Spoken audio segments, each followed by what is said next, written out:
Okay, ang avocado po is noted to be high in cholesterol, ano? Pero hindi po yan na nakakakos ng high blood. Ang high blood po ay sanhi ng kakulangan ng tubig. Bakit po? Ang dugo po natin is about 86% water. Sabi natin 80 to 90% water. Kaya, 'di ba, ang dugo po ay fluid. Ngayon, kung hindi kayo palainom ng tubig, itong dugo po ay lalapot. So pag lumapot na po yung dugo, persado po yung heart, 'di ba, na magdagdag ng force para ibomba itong malapot na dugo. Yung karagdagang pwersa na kailanganin ng puso para ibomba itong malapot na dugo ay nakakadagdag ng pressure. So pag nadagdagan yung pressure nyo, that is high blood pressure. So anong solution po dyan? Tubig. Hindi po avocado ang dahilan.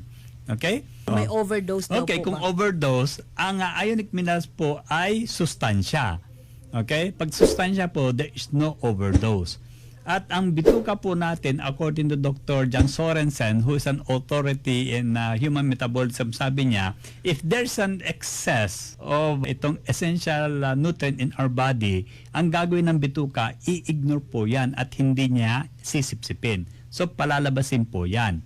Okay, so there's no worry for you to suffer any overdose. Actually, tinanong ko po ito sa yung manufacturer, sa Mineral Resources International. They are already in the 51st year of manufacturing ionic mineral drops. So tinanong ko, meron bang itong overdose? So far, in their 50 years of marketing, wala pa daw sila na-report o na-encounter na nagkaroon ng problem with the intake of excess ng patak ng ionic mineral drops. Only, lalambot ang dumi mo, so it becomes a laxative.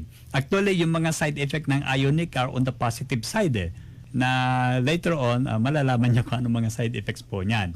And then yung third question niya. Tataka siya, Dok, kahit yung daw, tatay niya. hindi daw Okay. po nakakapagbawas Okay. kahit nag-ionic Ganito na. po yun. Maraming tao kasi akala nila pag inom ng ionic, tapos na po yan. Mali po yun. Kaya ang program po namin is tubig at mga mineral. Kahit po ilang boteng ionic mineral drops ang nainom nyo po, kung hindi nyo iinumin na sapat na daming tubig, your father will remain constipated. Diba? Kaya in-explain ko kanina kung anong sanhin ng constipation. Kakulangan po yun ng tubig. The reason why inom kayo ng ionic mineral drops is para yung tubig papasok sa iba-ibang bahagi ng ating katawan for proper hydration.